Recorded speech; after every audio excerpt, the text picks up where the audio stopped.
Ada beberapa hal yang didoktrinkan ke kita sejak sekolah.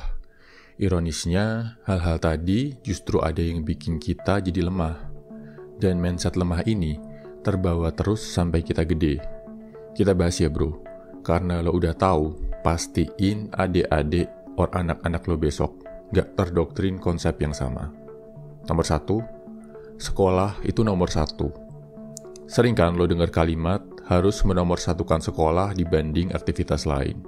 Padahal sekolah itu cuma satu dari sekian banyak tempat lo bisa belajar.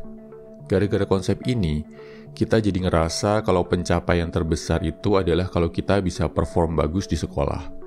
Nggak mikir ada hal-hal lain yang jauh lebih hebat yang bisa dikerjain di luar sekolah. Kalau ada pun, jadi malas ngelakuinnya karena takut ngeganggu sekolah. Dan yang lebih parah, kita jadi didoktrin untuk terbiasa datang pagi, pulang sore, seharian duduk di belakang meja, ngikutin instruksi dari orang lain. Jadinya ketika kita gede, kita ngerasa jenjang karir yang paling aman itu ya kayak sekolah. Datang pagi, pulang sore, duduk di belakang meja. Nomor 2, meminta itu hal yang gak baik. Di dunia nyata, kalau lo mau sukses, lo harus berani minta. Sekolah mengajarkan kita untuk gak meminta. Meminta dianggap perbuatan lemah, perbuatan memalukan.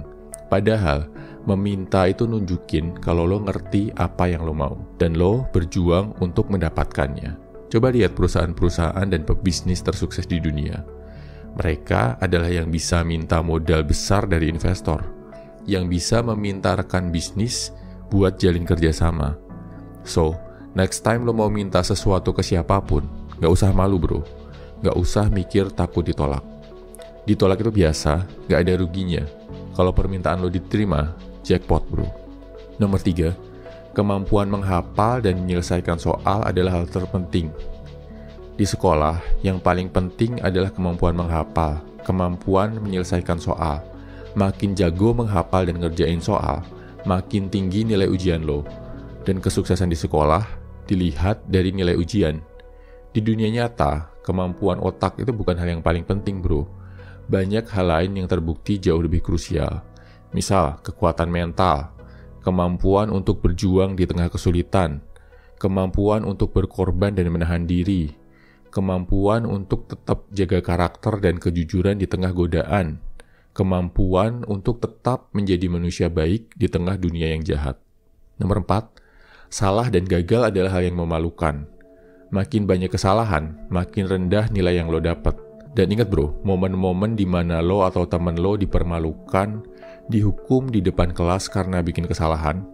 Sedihnya lagi, kadang fokus utama yang terjadi di sekolah adalah menghukum kesalahan, bukan memperbaiki kesalahan yang lo buat.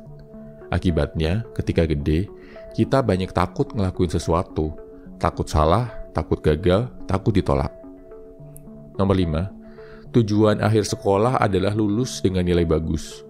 Waktu SD lu pasti pernah dengar ada yang bilang, sekolah yang rajin ya, biar nanti dapat nilai bagus dan lanjut SMP favorit.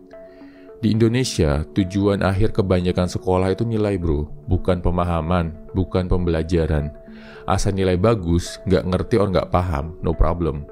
Karena mendewa-dewakan nilai, akhirnya banyak yang menghalalkan segala cara buat dapetin nilai bagus. Ada yang nyontek, ada yang nyogok, bahkan ada sekolah yang bagi-bagi bocoran biar siswanya lulus. Hal ini nih yang bikin banyak orang di Indonesia nggak bisa bahasa Inggris. Padahal belajar bahasa Inggris udah 9 tahun, dari kelas 3 SD sampai kelas 12 SMA. Hal ini juga yang bikin banyak koruptor, karena udah dikondisikan untuk main curang sejak sekolah. Or banyak kasus hamil di luar nikah, padahal udah dijelasin tentang sistem reproduksi di pelajaran biologi dengan jelas. Oke bro, mari kita berharap sistem pendidikan di negara kita bisa lebih baik lagi. Dan karena lo udah tahu beberapa hal yang gak bagus, segera tinggalkan ya bro. Semangat!